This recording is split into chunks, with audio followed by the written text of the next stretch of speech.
नमस्कार साथियों, सुदर्शन क्लासेस में आपका एक बार फिर से बहुत बहुत स्वागत है। आज मित्रों आपके सामने क्लास 12th केमिस्ट्री के एमसीक्यू यानी कि ऑब्जेक्टिव टाइप के क्वेश्चन में लेके आया हूं।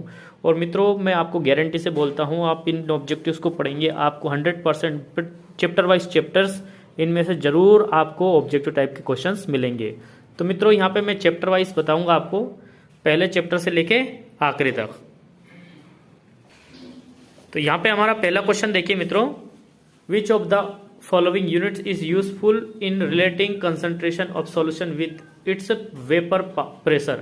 इनमें से कौन सी कंसंट्रेशन है यानी कि जो सांद्रता है वो आपको वेपर प्रेशर से रिलेटेड बताती है।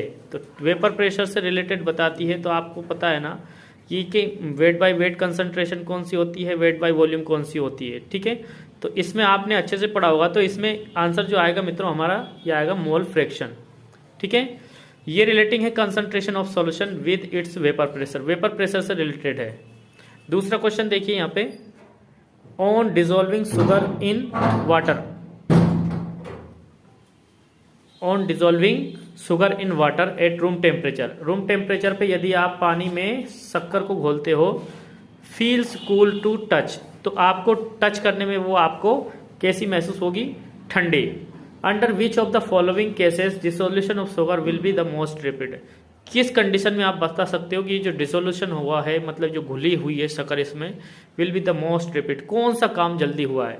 ठीक है, तो देखिए कौन सा काम जल्दी होगा इसमें आपको बताना है मित्रों, powdered sugar in hot water. क्यों? क्योंकि बच्चों क्या होता है, जब पाउडर ये जैसे बड़ा दाना होता है, बड़े दाने के ऊपर यदि छोटे छोटे दाने बना रहे तो उनका सरफेस एरिया बढ़ जाता है। सरफेस एरिया बढ़ जाता है तो यदि आपने पाउडर कर दिया शुगर का और पानी को भी गर्म कर लिया, पानी को गर्म कर लिया तो क्या होती है, काइनेटिक एनर्जी बढ़ जाती है, जल्दी जल्दी क्या हो जाता है वो चीज घुल जाती है। ठीक है, तो इसमें चौथा आंसर लगाएंगे आप। थर्ड नंबर पे देखिए, at equilibrium the rate of dissolution of A solid solute in A volatile liquid solvent is. ठीक है, तो इसमें आंसर देखिए मित्रों, पहले क्वेश्चन क्या बोल रहा है कि इक्विलिब्रियम पे जो रेट ऑफ डिसोल्यूशन होती है सॉलिड की, वो किसी वोलेटाइल लिक्विड में, वो वोलेटाइल लिक्विड सॉल्वेंट में।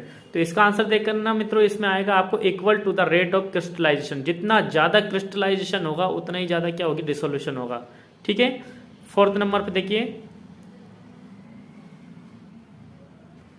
फोर्थ नंबर पे क्वेश्चन आ रहा है हमारा कौन सा, देखिए यहाँ पे, A beaker contains a solution, एक बीकर में एक सॉल्यूशन भरा है, ए प्रेसिपिटेशन ऑफ ए सब्सटेंस ए, यहाँ पे प्रेसिपिटेशन भी है और वो ए है, सॉरी प्रेसिपिटेशन है।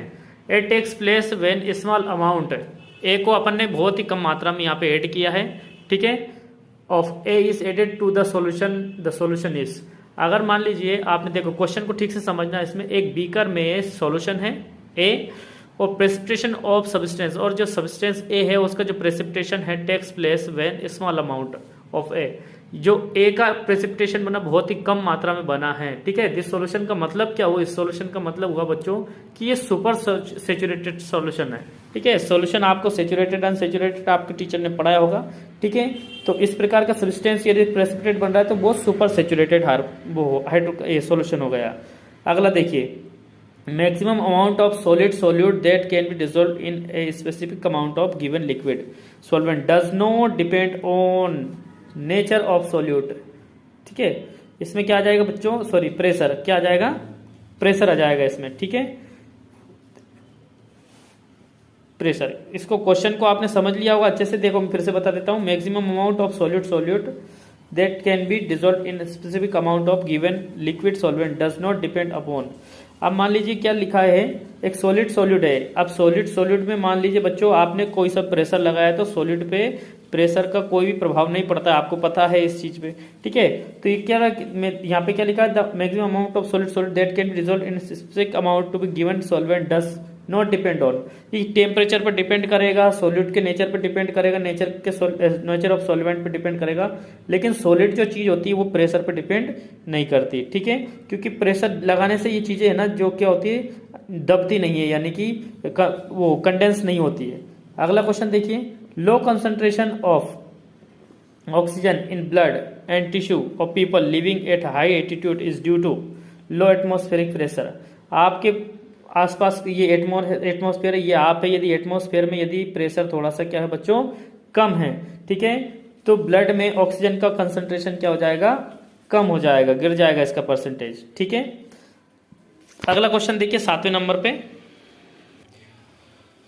क्वेश्चन लिखा मित्रों, considering the formation breaking strength of hydrogen bond, आपको हाइड्रोजन बॉन्ड को बनाना है या तोड़ना है, उसकी स्ट्रेंथ एंड उसकी जो पावर देखनी है। Predict which of the following mixture will be the positive deviation from Raoult's law, Raoult के नियम से ही वो धनात्मक यानी पॉजिटिव डेविएशन कौन बताता है, ठीक है मित्रों। तो इसका राइट आंसर देखना इन 4 ऑप्शन में से कौन सा आएगा। तो आपने पॉजिटिव और नेगेटिव डेविएशन बिल्कुल पढ़े होंगे, ठीक है। यहाँ पे एक ही राइट आंसर लगेगा मित्रों, कौन सा, मेथेनॉल और एसीटोन। कौन कौन लगेंगे मित्रों, मेथेनॉल और एसीटोन, ठीक है। जो अलग अलग होते हैं ना मित्रों, इनमें देखना बिल्कुल अलग अलग चीज, क्लोरोफॉर्म अलग होता है, एसीटोन अलग होता है, नाइट्रिक एसिड और वाटर दोनों चीजें अलग अलग, लेकिन ये दोनों लगभग सेम है, इसलिए ये पॉजिटिव डेविएशन दिखाएंगे, ठीक है। अगला क्वेश्चन है मित्रों, colligative property depend upon, colligative property किस चीज पे डिपेंड करती है, ठीक है। तो कोलिगेटिव प्रॉपर्टी डिपेंड करती है मित्रों number of solute particle in solution, ठीक है। ये तो क्वेश्चन ही है हमारा कि जितने ज्यादा colligative number of solute particles होंगे, कोलिगेटिव प्रॉपर्टी क्या हो जाएगी, उतनी ज्यादा बढ़ जाएगी, ठीक है। 8वें नंबर का क्वेश्चन हो गया। अब 9वें नंबर पे देखिए मित्रों, which of the following aqueous solution, which of the following aqueous solution should have the highest boiling point है, किस एक्वस सॉल्यूशन में सबसे ज्यादा बॉइलिंग पॉइंट होगा। तो आप यहाँ पे देखिए, यहाँ पे सबसे ज्यादा नंबर ऑफ एटम्स किस में दिखाई दे रहे हैं मित्रों, बी वाले में, Na2SO4, इसमें सबसे ज्यादा एटम्स है, ठीक है। तो इसका जो बॉइलिंग पॉइंट होगा वो क्या होगा, सबसे ज्यादा। आपको पता है ना, जैसे जैसे मोलिकुलर मास बढ़ता है, मोलिकुलर मास बढ़ता है तो बॉइलिंग पॉइंट भी क्या हो जाता है, बढ़ जाता है।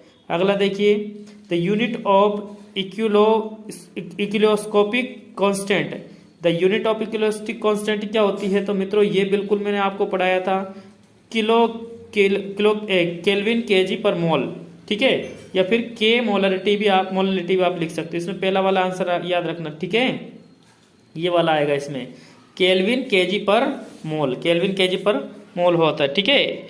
एबिलियोस्कोप कांस्टेंट की जो यूनिट होती है वो क्या होती है, केल्विन केजी पर मोल, ठीक है मित्रों। वीडियो पसंद आए तो प्लीज़ लाइक करना, शेयर करना। अगले चैप्टर का ऑब्जेक्टिव मैं अगले वीडियो में जरूर लेके आऊँगा। Thank you very much.